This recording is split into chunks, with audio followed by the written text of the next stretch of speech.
جا سلطان سے کہہ دے سویرے نماز کے بعد عدالت لگا دے. سویرے جب عدالت لگی نا تو خواجہ معین الدین صاحب بازو پکڑا خواجہ قطب صاحب کا. نکلے تو دیکھا لائنیں لگی ہیں, مجمع لگا ہے, آنکھوں میں آنسو آ گئے. کہا حضور آپ کیوں روتے ہیں؟ فرمایا میرا دل تھا لوگ میرے کتب کی شان دیکھنے آئے, یہ کتنے بدبخت ہیں, میرے کتب کی رسوائی دیکھنے آئے. کتنے نالائق ہیں, رسوائی دیکھنے اتنے آئے ہیں, شان دیکھنے آتے ہی نہیں. اللہ اکبر. جب میدان لگا خواجہ صاحب پہنچے, عورت کو کہنے لگی اللہ سے ڈر جا, وقت تھوڑا ہے, تو مر جائے گی. کہنے لگی مجھے داستانیں نہ سنائیں. قاضی صاحب سے کہنے لگے قاضی صاحب آپ حقیقت حال سے آگاہ ہیں, خیال کریں. کہنے لگے خواجہ صاحب دلیلیں نہ دیں, گواہ لائیں, باز نہ کریں. خواجہ صاحب رحمت اللہ علیہ کہنے لگے گواہوں کو بلاؤ. گواہ آئے تو خواجہ معین الدین صاحب نے نظر, تم ہو میرے کتب پر, میرے کتب کے جرم کے گواہ.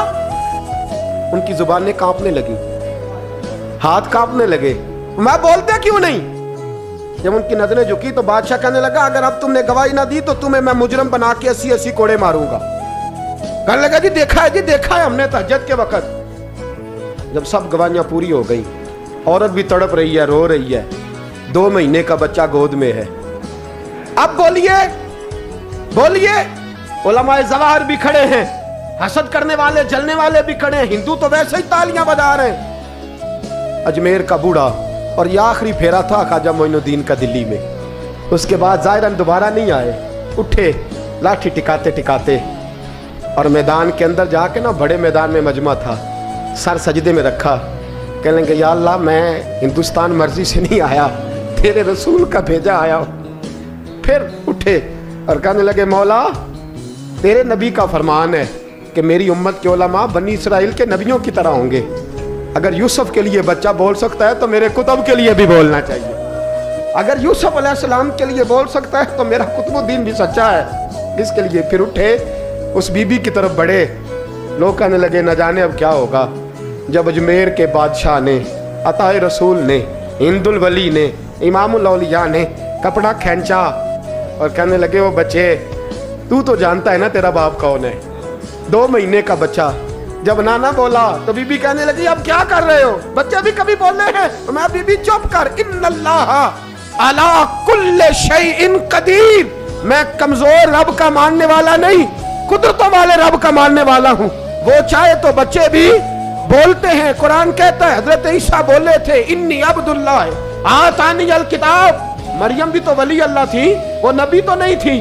اگر ولی اللہ بنی اسرائیل کا ہو بچہ بول سکتا ہے, تو اگر ولی اللہ محمد عربی کی امت کا ہو تو بچہ پھر بھی بول سکتا ہے. یوں کپڑا ہٹایا, بچہ بول. 2 مہینے کا بچہ ماں کی گود میں اٹھ کے بیٹھ گیا اور بچہ بول کے کہنے لگا السلام علیکم یا ولی اللہ. جب یہ لفظ ادا کیے تو نعرے لگنے لگے, لوگ رونے لگے. بی بی بے ہوش ہو کے گری, فرمانے لگے مجھے سلام نہ کر, میرے کتب کی بات بتا.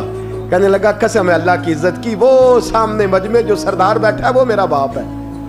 قطب الدین تو بے گناہ ہے, قطب الدین تو بے گناہ ہے, میرا باپ تو وہ بیٹھا ہے. یہ قاضی بھی سازش میں شریک ہے, کئی مسلمان خریدے گئے, یہ گواہ خریدے گئے. جب گواہی ہو گئی, بچہ یہ لفظ کہہ کے اللہ اکبر کہتا ہوا پھر چپ کر گیا. خواجہ قطب الدین صاحب کا بازو پکڑا, خواجہ معین الدین صاحب نے مجمع سے باہر نکلے. لوگ کہنے لگے حضور آپ کچھ بولتے نہیں. فرمانے لگے جس نے بولنا تھا وہ بول چکا ہے, جس نے بولنا تھا وہ جو جادو, وہ جو سر چڑھ کے بولے. فرمایا تم نے افواہوں پہ نظر رکھی اور میں نے اللہ کی قدرت پہ نظر رکھی. تم نے اس کے کردار کو جھجھوڑا اور میں نے اس کے کردار کو تعمیر کیا. حضرت سلطان شمس الدین تمش بھی پیچھے دوڑے. کہا حضور کہاں لے جا رہے ہو؟ فرمایا کتب میرا آیا, میں جمائر ساتھ لے کے جا رہا ہوں. اب میں نے اپنا بچہ تمہارے سپرد, اب میرے پاس رہے گا. تم نے ستایا میری اولاد کو, اب یہ میرے پاس رہے گا, میں نے نہیں تمہیں دینا. لوگ راہیں بچھا کے, نظریں بچھا کے بیٹھ گئے, پاؤں میں گر گئے. کہنے لگے حضور ہمارے لیے نہیں, رسول اللہ کے دین کے لیے, ہمارے لیے نہیں, تعمیر شریعت کے لیے, ادائے سنت کے لیے چھوڑ جائیے.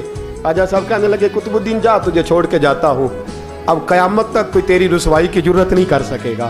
عزیز یاد رکھ, نہ افواہوں پہ لگا کریں, نہ کسی برادری, کسی قوم, کسی شخص کے بارے میں ایسی باتیں. یہاں تو لوگ گڑ گڑ کے چیزیں لاتے, اور جن کی ہیں ان کے پاس بڑے دلائل ہیں اپنی صفائی پیش کرنے کے لیے. جو غرباء مساکین ہوتے ہیں,